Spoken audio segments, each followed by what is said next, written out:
వందనాలు. అలాగే యూట్యూబ్ ద్వారా ఈ లైవ్ లో ఎంతమంది అయితే దేవుని మాటలు వీక్షిస్తున్నారు, అట్టి నా ప్రియమైన దేవుని పిల్లలందరికీ కూడా ప్రభువైన యేసుక్రీస్తు నామములో నా ప్రత్యేకమైన శుభాలు, వందనాలు తెలియజేసుకుంటూ ఉన్నాను. ప్రతి వారం కూడా ఈ విధంగా లైవ్ లో మిమ్మల్ని కలుసుకోవడం మాకు ఎంతో సంతోషంగా ఉంటుంది. యూట్యూబ్ ద్వారా విని దేవుని మాటలు విని మీరు ఎంతగానో బలపడుతున్నారని నేను నమ్ముతున్నాను. దేవుని బిడ్డలారా, ఇంకా ప్రతి వారం సంఘంలో జరిగే ఆరాధనలో వాక్యాలు ప్రతి వారం వస్తూ ఉంటాయి. లైవ్లో మీరు అందరూ కూడా వీక్షించాలని మీ అందరికీ ప్రభు పేరిట తెలియపరుస్తూ, ఇంకా మా ఛానల్ ఎవరైనా సబ్స్క్రైబ్ చేసుకోకపోతే మీరు మా ఛానల్ సబ్స్క్రైబ్ చేసుకోండి. ఎప్పటికప్పుడు ఆ సంఘంలో జరిగే కార్యక్రమాల వివరాలు అన్నీ కూడా యూట్యూబ్ ఛానల్లో మీకు టెలికాస్ట్ చేయబడతాయి. దేవుని స్తోత్రం కలుగును గాక. ఈ వారం దేవుని వాక్యంలో నుండి మార్కు సువార్త 7వ అధ్యాయం. మార్కు సువార్త 7వ అధ్యాయంలో రాయబడిన ఒక వాక్య భాగాన్ని చదివి ఈ వారం దేవుని మాటలు మనం ఆలకిద్దాం. దేవుని వాక్యంలో నుండి మార్కు సువార్త 7వ అధ్యాయం 37వ వచనం చదువునగా, ఈయన సమస్తమును బాగుగా చేసి ఉన్నాడు, చెవిటి వారు వినినట్లుగాను మూగవారు మాట్లాడినట్లుగాను చేయుచున్నాడని చెప్పుకొని అపరిమితముగా ఆశ్చర్యపడి దేవునికి స్తోత్రం కలుగును గాక. హల్లెలూయా. చదవబడినటువంటి లేఖన భాగాన్ని మనం పరిశీలించినట్లయితే, ప్రభువైన యేసుక్రీస్తు వారు శరీరధారిగా ఉన్న ఆ దినాల్లో యేసు ప్రభు వారి లోకంలో జీవించిన కాలంలో 33.5 సంవత్సరాల పాటు యేసు ప్రభు వారి లోకంలో ఆయన జీవించారు. 3.5 సంవత్సరాల సేవా జీవితంలో అనేకమైనటువంటి అద్భుత కార్యాలు, ఆశ్చర్య కార్యాలు, ఎన్నో ప్రసంగాలు, దేవుని ఉపదేశాన్ని ప్రకటిస్తూ సర్వలోకానికి దేవుని సువార్తను ప్రకటిస్తూ గుడ్డివారిని, చెవుడు కలిగిన వారిని, కుష్టి వ్యాధి కలిగిన వారిని, మూగవారిని, చనిపోయిన వారిని సైతం అనేకులు బ్రతికిస్తూ 33.5 సంవత్సరాలు ఆయన ఈ లోకంలో జీవించారు. 3.5 సంవత్సరాల సేవా జీవితంలో ఎన్నో ఆశ్చర్య కార్యాలు ప్రభు జరిగించినట్లుగా బైబిల్లో మనకు కనబడతాయి. 4 సువార్తలు మనం చదువుకున్నటువంటి వాక్య భాగంలో యేసు ప్రభు ఒకనొక రోజున తూరు ప్రాంతములు విడిచి తూరు సీదోన్ల ద్వారా తెకపోలి ప్రాంతముల మీదుగా గలిలియా సముద్రం వద్దకు వచ్చాను. ఎక్కడికి వచ్చాడంట? గలిలియా సముద్రం దగ్గరికి యేసు ప్రభు వచ్చాడంట. యేసు ప్రభు దేవుని వాక్యాన్ని చెప్పిన ప్రతి సందర్భంలో ఆయన సముద్రం దగ్గర కొండ ఎక్కి దేవుని ప్రసంగాలు చేసినట్లుగా, సముద్రం దగ్గర ఆయన సువార్త సభలు ఏర్పాటు చేసినట్లుగా, బహు జనసమూహం సముద్ర తీరం దగ్గరికి వచ్చి దేవుని వాక్యాన్ని వినినట్లుగా బైబిల్లో మనకు ఆధారాలు కనబడుతూ ఉంటాయి. యేసు ప్రభు వారు తెకపోలి ప్రాంతముల మీదుగా గలిలియా సముద్రం దగ్గరికి వచ్చినప్పుడు అప్పుడు వారు చెవిడి గల నత్తి వాడిని ఒకటి తీసుకొచ్చారంట. చదువునా? అప్పుడు చెవుడు గల నత్తి వాడిని ఒకరిని ఆయన ఎందుకు తోడుకొని వచ్చి వారి మీద చేయించమని ఆయన్ని వేడుకొని. హల్లెలూయా. యేసు ప్రభు ఆ తెకపోలి ప్రాంతముల మీదుగా వెళ్ళినప్పుడు ఆ గలిలియా సముద్రం దగ్గరికి వచ్చినప్పుడంట అక్కడున్న కొంతమంది అప్పుడు వారు చెవుడు గల నత్తివాడు, ఏముంది ఆయనకి? చెవుడు ఉంది, నత్తి ఉంది. నత్తి. ఈ రోజున చెవుడు వారు కొందరు ఉంటారు. పుట్టుకతో చెవుడు వారు కొంతమంది అయితే, కొంతమంది ఎనబడినట్టుగా చెవుడు వారిలాగా నటిస్తారు. ఇదే చెవుడు అంటే ఇది ఒక యజమాత బ్యాచ్ అన్నమాట. ఇది వీళ్ళు వింటానే ఉంటారా, విన్నట్టుగా పిలుస్తారా, నన్నేనా 4-5 కేకల తర్వాత నన్ను కాదు అనుకుంటున్నా అంటది యజమాతది. అంటే చెవుడు కాలం నత్తిగా, చెవుడు కాలం అంటే కొంతమంది పుట్టుకతో చెవుడు వచ్చిన వాళ్ళు ఉన్నారు. ఆమె ఎవరు ఏం చేస్తారు, ఆమె ఎవరు ఏం చేయలేరు. కానీ చెవుడు కలిగి ఉన్నట్టుగా నటిస్తారు కొంతమంది. వీళ్ళు నటనా భక్తులు అనమాట. కేకెత్తుంటామా నన్ను కాదులే అన్నట్టుగా ఏ చెవుడోళ్ళు, వీళ్ళు ఒక చెవుడోళ్ళు అనమాట. సరే, ఆ తర్వాత నత్తి కూడా ఉందంట ఆయనకి. ఏముంది? ఇద్దరిని చేసింది దేవుడే. ఎవరిని? చెవుడు వారిని, నత్తి వారిని, మూగవారిని, కుంటివారిని అందరినీ పుట్టించింది ఆయనే. హల్లెలూయా. గొప్ప సేవకుడైనటువంటి మోషే కూడా ఏముందంట? నత్తి ఉందంట. ఆయన కూడా మాట్లాడటానికి నత్తిగా మాట్లాడేవాడు. దేవుడు అన్నాడు, ఇశ్రాయేలు ప్రజలని ఐగుప్తు దేశముల నుండి ఫరో దగ్గరికి వెళ్ళి వారిని విడిపించుకు రావాలి అని అంటే, నేను నత్తివాడిని కదయ్యా, నత్తున్నోడు ఎవరు బాధపడొద్దు, దేవుడు చేశాడు. వీలైతే దేవుడిని అడగండి, నాకు స్పష్టంగా మాట్లాడే కృపని వయ్యా, నన్ను బాగు చేయమని అడగండి, దేవుడు ఆ కృపని ఇస్తాడు. హల్లెలూయా. దేవునికి అసాధ్యమైనది ఏది కూడా లేదు. నత్తివాణ్ణి చేసింది నేనేగా మోషే అంటాడు ఆ నిర్గమాకాండంలో. నీ తోడుగా నేను అహరోన్ని పంపిస్తాను నేను అన్నాడు అక్కడ. సరే, ఇక్కడ కూడా ఆ చెవిడి గల నత్తివాణ్ణి యేసుప్రభు వారి దగ్గరికి, ఆ సముద్రం దగ్గరికి తీసుకొని వచ్చారంట. అక్కడ యేసుప్రభు వారు ఆ గలిలయ సముద్రం దగ్గరికి వచ్చారు. వారిని మీద చేయించమని, వారి మీద చేయించమని యేసుప్రభు వారిని వేడుకున్నారంట. తీసుకొచ్చి ఆ చెవుడు గల నత్తివాణ్ణి యేసే దగ్గరికి తీసుకొచ్చి, అయ్యా చాలా రోజుల నుంచి ఇతను చెవుడుతో నత్తితో బాధపడుతున్నాడు, వినపడతలేదు, మాట కూడా స్పష్టంగా రావట్లేదయ్యా, ఇతని మీద చేతులుంచి కొద్దిగా ఆ చెవుడు, ఆ నత్తి తొలగిపోయేటట్టుగా కొంచెం ప్రార్థన చేయండి అయ్యా అన్నట్టుగా చేతులు ఉంచమని అడిగారంట. ఎవరిని? ఆనాడు యేసుప్రభుని అడిగితే సమూహములో నుండి ఆయన వారిని ఏకాంతంగా, ఎవరిని? ఈ చెవుడు గల నత్తివాణ్ణి యేసుప్రభు ఆ సమూహంలో నుండి ఏకాంతంగా తోడుకొని పోయి వారి చెవుల్లో, తన చెవుల్లో తన వ్రేలు పెట్టి ఉమ్ము వేసి వాని నాలుకను ముట్టి ఆకాశం వైపు కన్నులెత్తి నిట్టూర్పు విడిచి ఎఫ్ఫతా అని వారితో చెప్పెను. ఆ మాటకు తెరవబడమని అర్థము. అంతట వారి చెవులు తెరవబడును, వారి నాలుక నరము సడలి వాడు కేతగా మాట్లాడుచుండెను. దేవునికి స్తోత్రం చెప్పండి. హల్లెలూయా.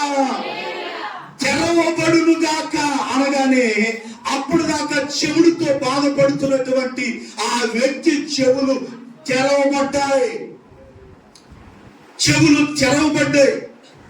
యేసుప్రభు ఆకాశం వైపు కన్నులెత్తి ఏకాంతంగా అతను తోడుకొని వెళ్ళి ఆ చెవుడు కలిగినటువంటి ఆ వ్యక్తి చెవుల్లో తన వేళ్లు పెట్టి, యేసయ్య వేళ్లు పెట్టి ఉమ్మేసి వాడి నాలుకను ముట్టాడంట. యేసయ్య ఆ నాలుక ప్రార్థన చేసి ముట్టి ఆకాశం వైపు కన్నులెత్తి నిట్టూర్పు విడిచి ఎఫ్ఫతా తెరవబడమని అర్థం ఆ పదానికి అని పలకగా అంతట వాని చెవులు తెరవబడిను, వాని నాలుక నరాలు సడలి వాడు తేటగా మాట్లాడుచుండెను.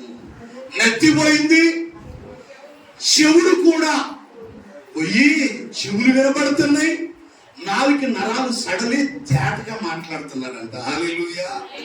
ఒకవేళ నువ్వు చెవుడుతో గాని నత్తితో గాని ఇంకేదైనా బలహీనతో బాధపడతా ఉంటే యేసయ్య దగ్గరికి నువ్వు వచ్చి ఆయన్ని వేడుకోగలిగితే ఆయన ఎలాంటి బలహీనత అయినా అప్పుడు బాగు చేశాడు, ఇప్పుడు కూడా బాగు చేస్తాడు. నమ్మితే ఆమేన్ చెప్పండి గట్టిగా. ఆమేన్. హల్లెలూయా. అప్పుడు ఇప్పుడు ఎప్పుడు కూడా నిన్న నేడు నిరంతరం ఆయన ఏకరీతిగా ఉండే దేవుడు ఆయన. హల్లెలూయా. అది చూసినటువంటి అనేక మంది, ఇప్పుడు మనం వాక్యం లోపలికి వెళుతున్నాం. అక్కడ జరిగిన సందర్భాన్ని మీకు సింపుల్ గా వివరించి చెప్పాను. యేసు ప్రభువారు ఆ తెగపోలి ప్రాంతం మీద గుండా వెళ్ళి గలిలయ సముద్రం దగ్గరికి వచ్చాడు. అక్కడ ఉన్న వారిని ఎవరు తీసుకొచ్చారు? చెవుడు గల నత్తి వాడిని ఒక యేసయ్య దగ్గరికి తీసుకొచ్చి వీరి మీద చేతులు ఉంచమని వాళ్ళు ఏం చేశారు? యేసయ్యని వేడుకున్నారంట. యేసు ప్రభువారు ఏకాంతంగా తీసుకెళ్లి వాడి చెవులో వేళ్లు పెట్టి ఆకాశం వైపు కన్నులెత్తి కన్నీళ్లు విడిచి నిట్టూర్పు విడిచి ప్రార్థన చేసి ఎప్పతా అంటే తెరవబడుకొని అర్థం అంట. ఆ మాటని ప్రార్థన చేయగానే ఆయన చెవులు తెరవబడ్డాయి, నాలుగు నరాలు కూడా సడలి నత్తిపోయి తేటగా మాట్లాడుతున్నాడు. ఇది అక్కడ జరిగిన సందర్భం. ఆ సందర్భం జరిగిన తర్వాత అక్కడున్న చాలా మంది యేసు ప్రభువారు అన్నారంట, అప్పుడు ఆయన ఇది ఎవరితో చెప్పవద్దని వారికి ఆజ్ఞాపించిన. జరిగింది ఎవరితో చెప్పొద్దు, జరిగింది కొన్ని సందర్భాల్లో ప్రభు చెప్పమన్నాడు, కొన్ని సందర్భాల్లో అది రహస్యంగా ఉంచమన్నాడు. ఎందుకంటే కొంతమంది ఆనాడు యేసు ప్రభువారిని పట్టుకోవడానికి వాళ్ళు కాపు కాస్తా ఉన్నారు కాబట్టి చెప్పొద్దని కొంచెం రహస్యంగా ఉంచమన్నాడు. కానీ ఏదైనా జరిగితే ఇప్పుడులాగా అప్పుడు కూడా ఆ నోట ఈ నోట ఏమైంది? వ్యాపించిందిగా. పైగా మంచి కంటే చెడు ఎక్కువగా. మంచి చెప్పులేసుకుంటూనే ఉండదంట, చెడు ఊరంతా తిరిగి వస్తుంటదంట.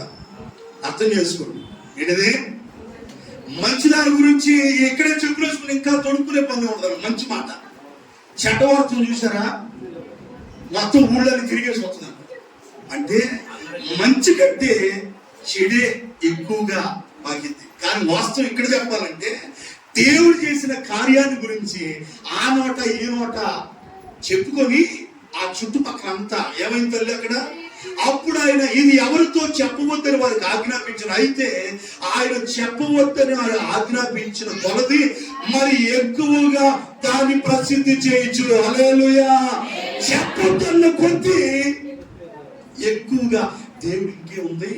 ఆ చాలా నుంచి ఆ చిముడు గల నచ్చుడు ఆయన ఉన్నాడంట. మీ కళ్ళారా చూసా? అసలు ఆయన వినపడేది కాదు, సరిగ్గా కనబడేది కాదు, మాట సరిగ్గా మాట్లాడేవాడు కాదు. అలాంటి వాడు చెవుడు పోయింది, నత్తు కూడా పోయిందని అందరూ ఆ నోట ఈ నోట చెప్పుకొని ఎక్కువగా ప్రసిద్ధి చెందారంటే యేసయ్య. ఆ సందర్భంలో అన్న మాట ఏంటంటే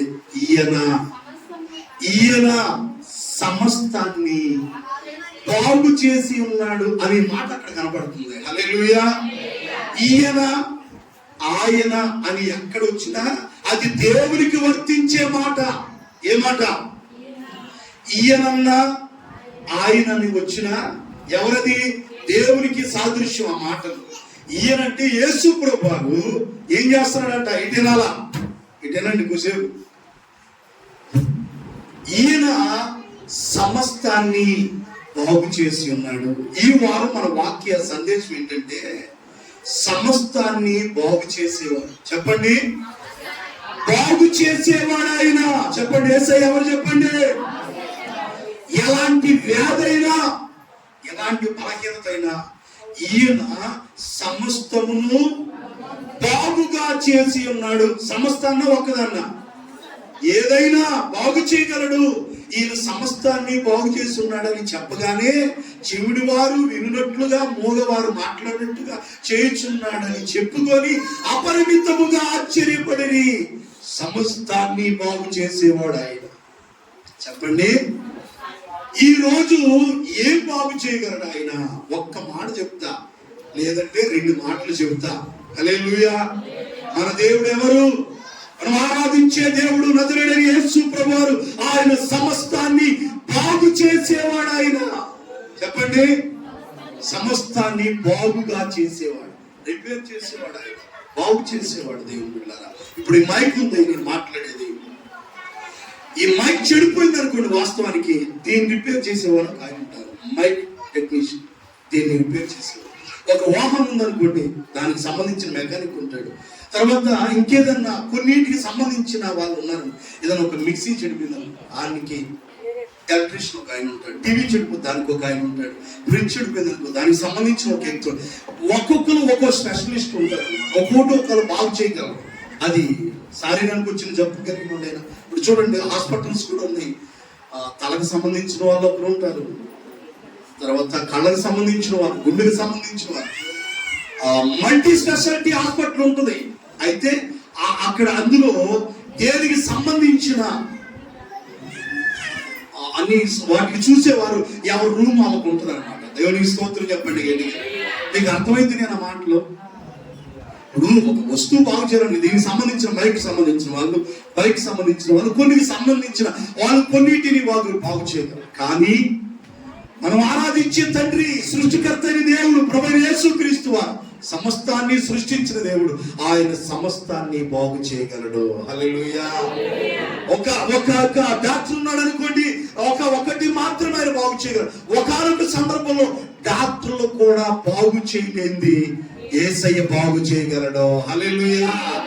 డాక్టర్ వల్ల కాదన్నారండి, కానీ దేవుడు బాగు చేశాడని టీవీలో రిపోర్ట్లు పట్టుకొని సాక్ష్యాలు చెప్తున్నారు. సేవకులు కూడా చెప్పిస్తున్నారు. ఎందుకంటే వినేవారిలోనైనా విశ్వాసం కలుగుతుంది. లైవ్ లో వింటున్న వారైనా, ఇక్కడ మందిరంలో కూర్చొని దేవుని మాటలు వింటున్న వారైనా, టీవీలో కూడా దేవుని వాక్యాలు వినండి. వాక్యం వినటమే కాకుండా ఒక 5 నిమిషాల ముందు అయ్యగారు వాక్యం ముగించేసి వాళ్ళ సంఘంలో జరిగిన కార్యాలు సాక్ష్యాలు చెప్పిస్తున్నారు. సాక్ష్యాలు కూడా చూడండి. వాక్యం వినండి, సాక్ష్యాలు కూడా. ఎంతమంది దేవుని వాక్యాన్ని వింటున్నారు టీవీలో? చెప్పండి చేతులపైకి అతను. వాస్తవంగా ఓకే, వినండి, చూడండి, సాక్ష్యాలు కూడా వినండి. ఎందుకంటే విశ్వాసం బలపడుతుంది. కొంతమంది టీవీలో పరికమాలు అన్ని చూస్తుంటారు, సీరియల్, సినిమాలు, ఆ ప్రోగ్రాలు, ఈ ప్రోగ్రాలు అన్ని చూస్తారా? వాక్యం చూడరు ఈ దరిద్రులు. నువ్వు వాక్యం చూడలేనప్పుడు నీ టీవీ పక్కన పెట్టేసి దేవుని మాటలు చూడు, దేవుని వాక్యాన్ని చూడాలి. దేవుని బిడ్డలారా, ప్రతి ఒక్కరూ దేవుని మాటలు చూడాలి, దేవుని మాటలు వినాలి. సాక్ష్యాలు చెప్పిస్తున్నారు దేవుని పిల్లలారా ఈ రోజున. ఎందుకంటే మన దేవుడు ఎవరు అంటే సమస్తాన్ని బాగు చేసేవాడు. ఏం చేస్తాడు? బాగు చేసేవాడు. ఆయన ఏదైనా బాగు చేయగలడు. దేన్ని బాగు చేయగలడు? బైబిల్లో ఉన్న మాటలు ఒక్క మాట చూపిస్తాను, టైం ఉంటే 2వ మాట చెప్తాను, లేదంటే దీంతో ముగించుకుందాం. ప్రభు స్తోత్రం చెప్పండి గట్టిగా. మన దేవుడు ఎవరు? సమస్తాన్ని బాగు చేసేవాడు. వాక్యం వింటున్న దేవుని పిల్లలారా, మీ జీవితంలో ఇది జరగదు, ఇది బాగవదు, ఇది నాకు జరగదని నువ్వు అనుకుంటూ ఉండొచ్చు. కానీ దేవుని వాక్యాన్ని బట్టి చెప్తున్నా, మనం ఆరాధించే తండ్రి యేసయ్య సమస్తాన్ని బాగు చేయగలడు. బాగు చేసే తండ్రి ఆయన. ఏం బాగు చేయగలడు ఆయన? 147వ కీర్తన 3వ వచనం. ఎవరో కాదు అమ్మాయి, మన సిస్టర్, నీ కుమార్తె నాకు సిస్టర్. మనకి ఆహారం సిద్ధపరచాలి కదా తండ్రి గారు, అవి సిద్ధపరచడానికి వెళ్తుంది. ఎందుకంటే ఈ బిడ్డలు సిద్ధపరచలేరు కాబట్టి నీవు బలహీనం అవ్వకుండా ఆహారం సిద్ధపరచడానికి వెళ్తుంది. హల్లెలూయా. కాబట్టి దేవుని పిల్లలారా, ఏమి బాగు చేయగలడు ఆయన అని మనం ఆలోచన చేస్తే 147వ కీర్తన 3వ వచనాన్ని మనం చదివినప్పుడు అక్కడ ఈ విధంగా రాయబడి ఉంది, గుండె చెదిరిన వారిని ఆయన బాగు చేయవాడు. హల్లెలూయా. చేతులెత్తి దేవునికి స్తోత్రం చెప్దాం. హల్లెలూయా. ఎవరిని బాగు చేస్తాడంట ఆయన? గుండె చెదిరిన వారిని ఆయన బాగు చేయవాడు, వారి గాయములు కట్టువాడు ఆయన. హల్లెలూయా. ఈ రోజు వాక్యం వింటున్న దేవుని బిడ్డలారా, గుండె చెదిరిన నీ జీవితంలో గుండె చెదిరిన వారిని ఆయన ఏం చేసేవాడో తెలుసా? బాగు చేసేవాడు. గుండె చెదిరిన నిన్ను, గుండె చెదిరిపోయిన పరిస్థితులు, మానసికంగా కృంగిపోయావేమో, మానసికంగా నలిగిపోయావేమో నీ జీవితంలో, నీ కుటుంబంలో ఎవరికి చెప్పుకోలేని సమస్యల వల్ల, ఎవరికి చెప్పుకోలేని ఆ దిగులు, ఆ వేదన నీవు భరిస్తూ గుండె చెదిరిన ఆ పరిస్థితుల్లో నీవు ఉంటున్నావేమో. గుండె చెదిరిన నిన్ను ఆయన, గుండె చెదిరిన వారిని కొన్ని సందర్భాల్లో ఎలాంటి వారికైనా గుండె చెదిరిపోయే పరిస్థితులు ఏర్పడతా ఉంటాయి. కొన్ని సందర్భాల్లో దేవుని పిల్లలారా, కరోనా సమయంలో విశాఖపట్నంలో ఒక దైవజనుడు టీవీలో వాక్యం చెప్పేవాడు. విశాఖపట్నం నుండి ఆ అయ్యగారి పేరు శ్యామ్ సుందర్ గారు. ఎంతమంది చూసారో నాకు తెలియదు. ఎవరు? శ్యామ్ సుందర్ గారు, బిషప్ గారు. ఆయన మంచి ఉపదేశాన్ని ప్రకటించేవారు. 8వ నాకు వచ్చేది కరోనా టైంలో ఆ దైవజనుడు చనిపోయాడు బాబు. మంచి సేవకుడు, థియాలజికల్ బైబిల్ కాలేజ్ అన్నీ ఉన్నాయి ఆయనకి, మంచి దైవజనుడు. ఆ అయ్యగారు చనిపోయిన 2-3 రోజులకి ఆ దైవజనుడు మరణం తక్కువలేక పాస్టర్ గారు కూడా చనిపోయారు. అయ్యగారు చనిపోయారు. దేవుని బిడ్డలారా, మనందరికీ చాలా కిందట విజయవాడలో జరిగిన ఒక సంఘటన. నాగవైష్ణవి అనే ఒక చిన్న పాపని కిడ్నాప్ చేసి ఆ అమ్మాయిని గుంటూరు ఐరన్ యార్డ్కి తీసుకెళ్లి ఆ అమ్మాయిని ఐరన్ ఫ్యాక్టరీలో ఆ చిన్న బిడ్డని పడేస్తే కాల్ చేశారు. బూడిద బయటకు వచ్చింది ఆ చిన్న బిడ్డ. ఆ వార్త విని వాళ్ళ తండ్రి గుండెలకు చనిపోయాడు. వాళ్ళిద్దరు తండ్రి కూతురు బొమ్మలు అక్కడ BRTS రోడ్లో జంక్షన్ దాటినాక పక్కన ఉంటాయి. వాళ్ళిద్దరు తండ్రి కూతురు బొమ్మలు. ఆయన ఎందుకు చనిపోయాడు తెలుసా? ఆ బిడ్డ చనిపోయిందని తెలియగానే ఆయన గుండె చెదిరిపోయింది, గుండె వచ్చేసి చనిపోయాడు. దేవుని బిడ్డ, కొన్ని సందర్భాల్లో అనారోగ్య రీత్యా గుండెని ఇందాక గుండ్రాగా ఉండేవాడు పాపం ఆయన, సీన్ కదా ఆయన ఇందాక హాస్పిటల్కి తీసుకొచ్చారంటే నాకు ఆశ్చర్యం వేసింది. చెప్పలేమండి ఈ రోజున. అది బలంతో సంబంధం లేదు, బలహీనతో సంబంధం లేదు, చిన్నపిల్లతో చాలా మందికి వస్తుంది. ఏంటి గుండె ప్రాబ్లం, నిజంగా చిన్న వయసు వాళ్ళమ్మా. దేవుని బిడ్డారా, నా దేవుడు ఈ వారం చెప్తున్న మాట ఏంటంటే, గుండె చెదిరిన వారిని ఆయన బాగు చేసేది. గుండె చెదరటం అంటే మీకు అర్థం ఏంటో చెప్తా. గుండె చెదరటం అంటే యెహోషువ గ్రంథంలోకి వెళ్దాం. ఇప్పుడు మనకు ఆ వాక్యం ఇంకా మీకు అర్థం అవుతుంది. యెహోషువ గ్రంథంలోకి వెళ్దాం. ఈ రాత్రి క్షమించండి, ఈరోజు ఈ పగటికాల సమయంలో వాక్యం వింటున్న నీ జీవితంలో ఏ గుండె చెందిన పరిస్థితుల్లో, ఒకవేళ ఈ లైవ్ లో ఈ ఫోన్ ద్వారా దేవుని మాటలు వింటున్న సహోదరి సహోదరుడా, ఒకవేళ నీ కుటుంబంలో గుండె చెందిన పరిస్థితుల్లో ఎవరికి చెప్పుకోలేని ఆవేదనతో ఉన్నావేమో, అలాంటి గుండె చెందిన నిన్ను మనం ఆరాధించే తండ్రి అయినా బాగు చేయగలడని నేను చెప్తున్నా. దేవునికి స్తోత్రం చెప్పండి గట్టిగా. హల్లెలూయా.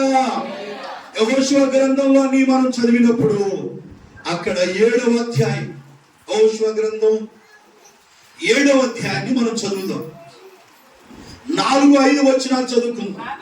కాబట్టి జనులలో ఇంచుమించు 3,000 మంది అక్కడికి వెళ్ళిరి గాని వారు వారి ఎదుట నిలువలేక పారిపోయారు.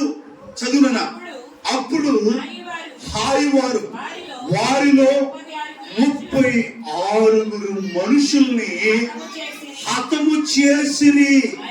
చివరి లైన్ మాట చదువునా, 5వ వచనం చివరి. కాబట్టి జనుల గుండెలు కరిగి నీరైపోయాను. జనుల గుండెలు కరిగి నీరైపోయారు. గుండె చెదిరిపోయింది. దేవుడు బిడ్డారా, ఎందుకంటే ఎలాంటోడైనా పులిలాగా బతుకున్నాడు కూడా ఒకనొక సమయంలో పిల్లిలాగా మారిపోయి గుండె చెదిరిపోయే పరిస్థితి. లేకన్నా నాబాలు దావీదుని దూషించి మాట్లాడాడు. దావీదు కోపం తెచ్చుకుని దావీదు నాబాల్ని చంపటానికి వస్తే, నాబాలు భార్య అబీగయలయ్యా, నా భర్త మోటోడు దుర్మార్గుడు, ఒక ఆస్తి ఉంది కానీ బుద్ధి లేనోడు, జ్ఞానం లేనోడు, మోటోడయ్యా దుర్మార్గుడు. ఒకసారికి నా తప్పుగా నువ్వు భావించి నా భర్తని ఒకసారికి క్షమించయ్యని బహుమానాలు పంపించి అబీగయలు దావీదు కోపాన్ని చల్లార్చడానికి ఎంతో ప్రయాసపడింది. దావీదు వాగ్దానం చేశాడు, నా వల్ల నీ భర్తకి వారికి ఏ కీడు రాదు, నేను భావించేస్తాను అన్నట్టుగా చెప్తే వెళ్ళిపోతే, మొత్తానికి ఆ విషయం నాబాలు చెవులో పడింది. దావీదు చంపడానికి వచ్చాడు అన్న మాట నాబాలుకి తెలియగానే నాబాలు రాతిలాగా తెగతీసుకుపోయాడని ఉంటుంది, బిగుసుకుపోయాడు. ఏమైపోయాడు అమ్మా? చదువు.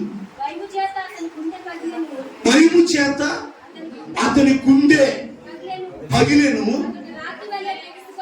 రాయిలాగా బిగుసుకొని పోయాను. గుండె చెదిరిపోయింది, గుండె పగిలేను. భయం వేసిందంట. ఇంకేముందా ఆయన, నువ్వేదో దూషించి మాట్లాడంట దావీదుని చంపడానికి వస్తున్నాడు. ఆ మాట వినంగానే మనోడు గుండె భయమేసి గుండె పగిలిపోయి రాయిలాగా బిగుసిపోయాడంట నాబాలు. ఎన్ని రోజులు మంచంలో ఉన్నాడు? చదువు. 10 రోజులు 10 దినములైనాక దేవుడు ఏం చేశాడు? మొత్తాడు. దేవుడు ఏం చేస్తాడంటే ఆయన బిడ్డల్ని, ఆయన సేవకుల్ని, ఆయనతో అభిషేకించబడిన వాళ్ళు ఏమైనా ఉన్నారు అనుకోండి, ఒక మొత్తుతాడు అనమాట. అప్పుడు ఏమైతారు? చదువులో తల్లి ఏమయ్యారు? 10 దినములైన తర్వాత యెహోవా నాబాలు మొత్తగా ఎందుకు చచ్చిపోయాడు? ఈ కుటుంబకి చచ్చిపోయారా? అది ఎందుకు ఆయన చనిపోవాల్సి వచ్చింది? ఏం తప్పు చేశాడు? అది ఆ మాట మనకి రావాలి బయటికి. దావీదు సమూయేలు ద్వారా అభిషేకం తీసుకున్న వ్యక్తి. ఆయన సేవకుడు కాదు కానీ రాజుగా అభిషేకించబడ్డాడు. ప్రార్థనాపరుడు, సేవకుడు కాదు ఆయన రాజు. అయితే దేవుని అభిషేకం ఉంది ఆయన మీద. ఎవరి మీద? అలాంటి తోడు పెట్టుకొని నాబాలు దూషించి మాట్లాడాడు. దావీదు క్షమించాడు కానీ దావీదుని అన్నందుకు దేవుడు క్షమించాడు. మోషేని వాళ్ళ అక్క మిరియాము దూషించిందంట. మోషే క్షమించాడు కానీ దేవుడు క్షమించాల. కుష్టి పంపించాడు. మళ్ళీ అయ్యారు పాపం అయితే మా అక్కను క్షమించయ్యా, మా అక్క ఏదో తొందరపాటు అన్నది, పాట బాగా పడదు కానీ కామెంట్స్ శాతం ఎక్కువ, అక్కను క్షమించు మిరియాం అక్కనే, మిరియాక్క అక్క మిరియాం గిటార్ ఆగించి తమ్ముడు శాత పట్టుకొని నా బలమా యథార్థమైనది నీ మాట అని పాడబడినట్టు ఎర్ర సముద్రం పాయలైనప్పుడు 10 రోజులైనాక ఆనందం అయిపోయింది. ఇక అయ్యగారి మీద తిరుగుబాటు చేసింది. ఎవరు? మిరియాం అని. మన ఇద్దరం ఒకటి, తమ్ముడు ఒకటి, మన ఇద్దరం ఒకటి. అయ్యగారేనా మాట్లాడదా మాట్లాడేద్దాం అంటే నా సేవకుడికి మీరు ఎందుకు భయపడాల? ఇష్టమే పంపించేశాడు దేవుడు. ఎవరికి? నాబాలు ఎందుకు మొత్తపడ్డాడు దేవుడి చేతంటే దావీదును దూషించినది మౌన దేవుడు మొత్తితే గుండె పగిలి రాయి నాకు మిగదేశంలో 10 రోజులు అట్టాగే కంటి చూపు లేదు, నోటి మాట లేదు, అట్టాగే పోతప్పుడు పైపు తోకపోయేండి ఇంటికి ఆ గతి పట్టిస్తాడు దేవుడు. ఎవరన్నా చేయడానికి పనులు చేశానుకో పైపు తోకపోయేండి ఇంటికి జ్యూసులు ఏమన్నా తిన్నాడమ్మా లేదా అయ్యారు పైపు తోరపోతాడు వాటిలో అట్ట పట్టిస్తాడనమాట. ప్రియులారా ఈ పురమిది కాదిక మనకి సమాధి పెట్లు కొనుక్కునేట్టు ఆడికి బాగా ఏకక్క 10 రోజులు ఉంచాడట దేవుడు. ఈ 10 రోజులు అయినాక ఒక్క మొత్తాడంటే కదా. ఎన్ని మేకలు ఉన్నాయి? ఎన్ని మేకలు కింద ఎన్ని గొర్రెలుదా? 25 వస్తాయి. ఎన్ని? 3000 గొర్రెలు ఏమైపోయినాయో మొత్తాన్ని కట్టుకుని వెళ్ళాడా? బేగదేశంలో చచ్చిపోయాక 3000 గొర్రెలు 7000 మేకలు అన్ని వదిలేసి అంతేగా దేవుడు వచ్చాడు అనుకో కోలుకోలేని దెబ్బతీశాడు అన్నమాట. హల్లెలూయా. నా దేవుడు విన్నారా? గుండె పగిలిపోయింది ఆ సందర్భంలో. అదొక సందర్భం. ఆ గుండె పగిలిపోవటానికి రీజన్ ఏంటి చెప్తున్నా. మన దేవుడు ఎవరు? గుండె చేతున్న వారిని చూడు. నాకు చూడండి, గుండె చెదిరిన వారిని. నాబాలు గుండె ఎందుకు చెదిరిందో చెప్పాను. ఆయన ఎందుకు మత్తుపడ్డాడో చెప్పాను. యెహోషువ గ్రంథంలో ఇశ్రాయేలు జనాంగంలో యెహోషువ నాయకత్వంలో జరిగిన సంగతి ఏంటంటే హాయి పట్టణం మీదకి యుద్ధానికి వెళ్ళారు. ఎంతమంది? 3000 మంది వెళ్ళారు. మీరు ఇక్కడే ఉన్నారు. ఎంతమంది వెళ్ళింది? ఎంతమంది చచ్చిపోయారు? 36 మంది. ఎల్లుండి ఎంతమంది యుద్ధానికి? ఎంతమంది వెళ్ళిపోయారు? అప్పుడు ఏమైంది? చెరువులు గుండెలు కరిగి నీరైపోయి ఎక్కడ లేని బాధ అనుభవించిన వాళ్ళు. దేవుడు బిడ్డలారా, ఏంటి పరిస్థితి ఏర్పడిందని? ఏం జరిగిందంటే యెహోషువ తన బట్టలు చింపుకొని యెహోషువ తన బట్టలు చింపుకొని తాను ఇశ్రాయేలు పెద్దలు సాయంకాలం వరకు యెహోవా మందసం ఎదుట నేల మీద ముఖాలు మోపుకొని తమ తలల మీద ధూళి పోసుకొనుచు అయ్యో ప్రభువా మమ్మల్ని నశింపజేయనట్లు అమోరీల చేతికి మమ్మల్ని అప్పగించుటకు ఈ జనులు ఈ వార్తని ఎందుకు దాటించావయ్యా అని ఎప్పుడు నుంచి ఎప్పుడు దాకా ఏడ్చారు. ఉదయం నుంచి అప్పటికి జనుల గుండెలు ఏమైపోయి కలిగి నీరైపోయాయి. 36 మంది చచ్చిపోయారు. పెద్ద పట్టణమైన ఎరుకో పట్టణాన్ని జయించారు. చిన్న పట్టణం హాయి పట్టణం మీదకి యుద్ధానికి వెళ్తే మనం ఎక్కువ మంది ఎలా వస్తుంది అక్కడికి. ఆ పట్టణం మీదకి 3000 మంది వెళ్తే చాలు. ఆ పట్టణాన్ని ఈజీగా మనం జయించి తిరిగి వచ్చేయచ్చు అని వాళ్ళు అనుకొని హాయి పట్టణం మీదకి యుద్ధానికి వెళ్తే హాయి పట్టణం వారి ఎదుట నిలువలేక వీళ్ళు మారిపోయి పారిపోవటమే కాకుండా ఇశ్రాయేలీయులు 36 చచ్చిపోయారంట. ఈ వార్త విన్న యెహోషువ నాయకుడు సేవకుడు ఎవరు యెహోషువకు తెలిసింది, అయ్యా మా నోళ్ళు హాయి పట్టణం మీదకి యుద్ధం చేయడానికి వెళ్ళారు. వాళ్ళ ముందు మన ఊళ్ళు నిలబడలేక యుద్ధంలో జయించలేక వాళ్ళు ఓడిపోయి వాళ్ళ ఎదుటి నుండి పారిపోవటమే కాకుండా 36 మంది చచ్చిపోయారు అనగానే అక్కడున్న ప్రజల గుండెలు కరిగి నీరైపోయారు. ఆ సందర్భంలో యెహోషువ ఏం చేశాడంటే సాయంకాలం వరకు బట్టలు సింపుకొని ఇశ్రాయేలు పెద్దలు యెహోషువ వీళ్ళందరూ దేవుని మందసం ఎదుట ముఖం నేల మీద వేసుకొని తల మీద దుమ్ము పోసుకొని ప్రార్థన చేశారంట. హల్లెలూయా. ఏంటి పరిస్థితి? ఎందుకు 36 మంది చచ్చిపోయారయ్యా? ప్రార్థన చేశాడు యెహోషువ. అప్పటికే చెవులు గుండెలు చెదిరిపోయాయి, నీరైపోయారు. అందరూ ఏడ్చిన వాళ్ళే కానీ ఏడవడం లేరు. ఎంతమంది చచ్చిపోవటం ఏంటి అసలు? అంత హాయి పట్టణాన్ని యుద్ధం జయించి వచ్చాం, చిన్న ఊరిని మనం జయించలేకపోయాం. ఆ జనులు గుండెలు కరిగిపోయాయి, చెదిరిపోయినాయి. యెహోషువ ప్రార్థన చేశాడు. ఎంత ప్రార్థన పరుడు అంటే ఆయన ప్రార్థన చేస్తే సూర్య చంద్రుడు నక్షత్రాలు కూడా ఆగిపోయినాయి. యోర్దాను నదిని పారే నీటిని కూడా ఆపిన గొప్ప నాయకుడు యెహోషువ. అలాంటి వాడు ఇప్పుడు ప్రార్థన చేస్తుంటే అంటున్నాడంట, దేవుడు నువ్వు నాకు ప్రార్థన చేయొద్దు. నువ్వు ఎంత ప్రార్థన చేసినా నేను ముందు ఎవడో నాకు ఇశ్రాయేలీయులు పాపం చేశారు, అందుకే ఓడిపోయారు, అందుకే 36 మంది చనిపోయారు. వాళ్ళెవరో కనుక్కో, వాళ్ళెవరో విషయం అడిగి అప్పుడు వచ్చి ప్రార్థన చేయి. నీ ప్రార్థన వింటాను, విజయాన్ని ఇస్తానన్నప్పుడు ప్రార్థన చేయటం మానేశాడు. ఎవరు? యెహోషువ ప్రార్థన చేయటం మానేసి వెళ్ళాడు. ఇశ్రాయేలు పెద్దలు అందరూ వెళ్ళి అడుగుతున్నారండి, ఎవరు దేవునికి వ్యతిరేకమైన పని ఎవరో చేశారని చీటీ వేసి ఆరా తీస్తే ఆకారం మీదకి వచ్చింది. అతను ఒప్పుకున్నాడు, నేనేదయ్యా కకృతిపడి ఆ వెండి ఆ బంగారు దుస్తులు అవన్నీ తెచ్చుకొని దాచుకున్నాను నేనే. ఈ 36 మంది చనిపోతే కారకుడు నేనే ఒప్పుకున్నాడు యెహోషువ దగ్గర. ఒప్పుకున్న ప్రయోజనం లేకపోయింది. ప్రజలందరూ ఆకాన్ని రాళ్లతో కొట్టుకుంటా తీసుకెళ్ళి ఆకోరు లోయలో పడేసి కొట్టి చంపేసి రాళ్ళు తలపర రాళ్ళు గుట్టగా వేసేసారంట అతని మీద. ఆకోరు లోయ అంటే బాధ కలిగించి లోయగా, అక్కడ బాధ లోయ అని అక్కడ రాయబడి ఆఖరి చంపేశారు. ఇప్పుడు దేవుడు అన్నాడంట, ఇప్పుడు వెళ్ళండి ఎక్కడికి? హాయి పట్టణం మీదకి. ఇప్పుడు నేను విజయాన్ని ఇస్తానంటే అప్పుడు యెహోషువ ఎవరెవరిని ఎక్కడ పెట్టాలంతా ఒక ప్లాన్ ఇచ్చి ఆ ప్లాన్ ప్రకారంగా దేవుడు ప్రార్థన చేస్తే హాయి పట్టణం మీదకి యుద్ధానికి వెళ్ళంగానే గొప్ప విజయాన్ని దేవుడు ఇచ్చాడు. హల్లెలూయా.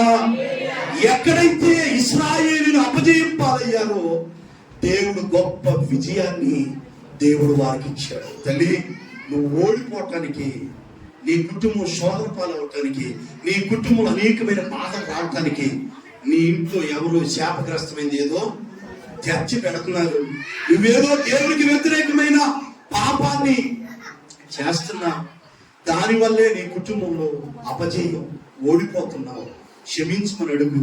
ఒకవేళ నిన్ను బట్టే నీ గుండె చెదిరిపోయిన పరిస్థితి ఏర్పడిందేమో, దాని కారకం ఏంటో అడుగు. ఆ మూలం ఎక్కడుందో కనుక్కో.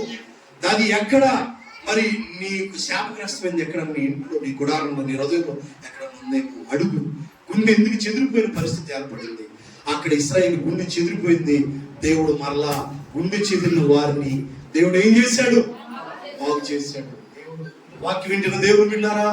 దేని గురించి నువ్వు గుండె చెదిరిపోయిన పరిస్థితుల్లో ఉన్నావో ఈయన సమస్తాన్ని బాగు చేయగలిగిన దేవుడుగా ఉంటుండగా మొదటి మాట చెప్పాను నేను, ఆయన గుండె చెదిరిన వారిని బాగు చేసేది.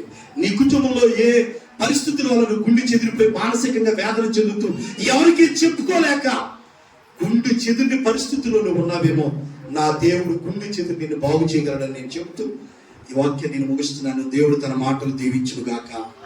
ఒక నిమిషం మోకరించండి, ప్రార్థన చేస్తాను. ఆ తర్వాత కానుకలు పాట పాడదాం. తండ్రి, ఇంతవరకు నువ్వు మాట్లాడిన ప్రతి మాటను బట్టి నీకు స్తోత్రములు నాయన. ప్రార్థన చేసుకో.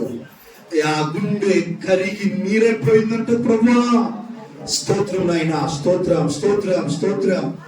గుండె చెదిరిన వారిని నువ్వు బాగు చేసే దేవుడు అయ్యా. ఎంతవరకు దేవుని మాటలు విన్నావు? ఒక నిమిషం ప్రార్థన చేసుకోకూడదా? ఒక నిమిషం నోరు తెరిచి, నీవు సమస్తాన్ని బాగు చేసే దేవుడు అని నేను విన్నానయ్యా. అందరూ నాయనా సమస్తాన్ని బాగు చేసే నాబాలు గుండె చెదిరిపోయి గుండె పగిలైనా చనిపోయాడు.